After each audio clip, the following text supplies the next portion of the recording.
వందే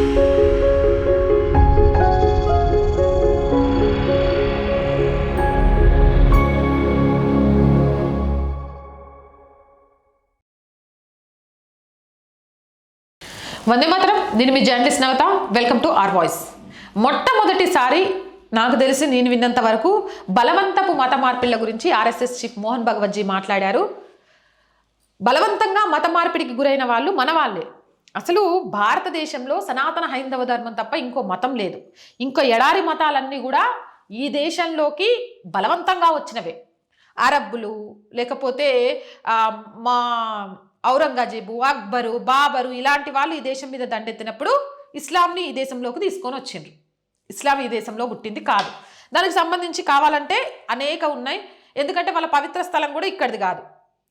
భారతదేశం హిందువులదే అని చెప్పడానికి భారతదేశంలో హిందువులకు సంబంధించిన ప్రతి పవిత్ర స్థలం భారతదేశంలోనే ఉంది. కానీ ఇస్లాంకి సంబంధించి ఇక్కడ ఉందా? లేదు.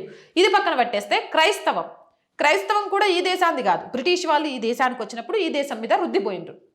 ఇక ఈ దేశాన్ని ముక్కలు చేసే టైంలో కూడా హిందువుల దేశంగా ఉండాలి అని అప్పుడున్న వాళ్ళు అనుకోలేదు. దానివల్ల ఈ రెండు ఎడారి మతాలు భారతదేశంలో పుట్టకపోయినా భారతీయులందరినీ కూడా మత మార్పిళ్లు చేస్తూ వస్తున్నారు. సో భారతదేశం మొత్తంలో ఉన్న వాళ్ళంతా హిందువులే లెక్క ప్రకారం. కానీ వీళ్ళంతా తప్పిపోయిన మన బిడ్డలు, లేదా ఎక్కడో పడిపోయిన మన బిడ్డలు.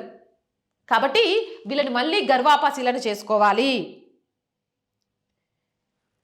కులం గురించి కాదు, ఇక్కడ సనాతన హైందవ ధర్మం గురించి, అలాగే భారతదేశం గురించి ఆలోచించాలి.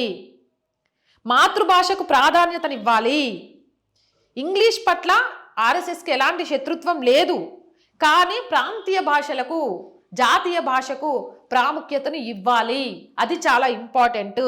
బలవంతంగా మతం మారిన వారిని గర్వాపాసీలను చేయాలి. నేను చెప్పా కదా, తప్పిపోయిన వాళ్ళు, లేదా ఎక్కడైనా పడిపోయిన వాళ్ళు, లేకపోతే మోసపూరిత మాటల వల్ల కన్వర్ట్ అయిన వాళ్ళను మనం తిరిగి మన ధర్మంలోకి తీసుకొచ్చుకోవాలి. వాళ్ళు మన వాళ్ళు, మన అన్నదమ్ములు, మన అక్క చెల్లెలు, మన వాళ్ళు. బలవంతంగా ఆక్రమణలకు గురైనప్పుడు తప్పనిసరి పరిస్థితుల్లో మారి వాళ్ళు అలాగే ఉంటూ వచ్చారు. వాళ్ళకి అసలు విషయాలను చెప్పి మళ్ళీ మన ధర్మంలోకి తీసుకొచ్చుకోవాలి. అది మన బాధ్యత. మన వస్తువు బంగారు గొలుసు ఎక్కడైనా పడిపోయింది అనుకోండి, వెనక్కి వెళ్ళి ఎత్తుక్కుంటామా లేదా? ఎందుకు ఎత్తుక్కుంటాం? అది విలువైంది. అలాగే భారతదేశంలో పుట్టిన సనాతన హైందవులంతా విలువైన వాళ్ళు. వీళ్ళని గర్వాపశీలం చేయాల్సిన బాధ్యత మన అందరి మీద ఉంది. ఇదే విషయాన్ని మోహన్ భగవత్జీ మొట్టమొదటిసారి చెప్పారు. నేను వినడమైతే నాకైతే చాలా నచ్చింది. సో వీలైనంతగా తప్పిపోయిన మన సోదరీమణులను, మన వాళ్ళని తిరిగి గర్వాపశీలను చేద్దాం. సనాతన హైందవ ధర్మాన్ని రక్షిద్దాం. ఇక్కడ ఎడారి మతాలు వ్యాప్తించకుండా అడ్డుకుందాం.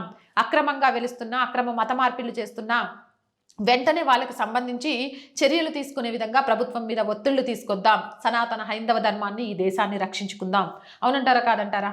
మీ అభిప్రాయం ఏంటి? కామెంట్ సెక్షన్లో పెట్టేయండి. మోర్ వీడియోస్ కోసం ఛానల్ని వెంటనే సబ్స్క్రైబ్ చేయండి. కంటెంట్ నచ్చితే లైక్ చేయండి, షేర్ చేయండి. R group of channels, R voice, R political, R Samskriti, 3 మన ఛానల్స్ అండి. So please subscribe our channels.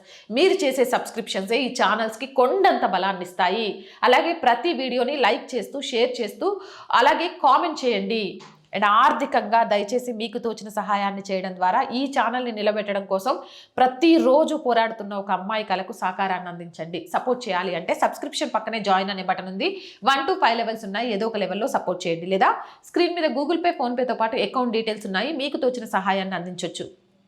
వ్యాపార ప్రకటనల కోసం 8328500576 నెంబర్ని సంప్రదించండి.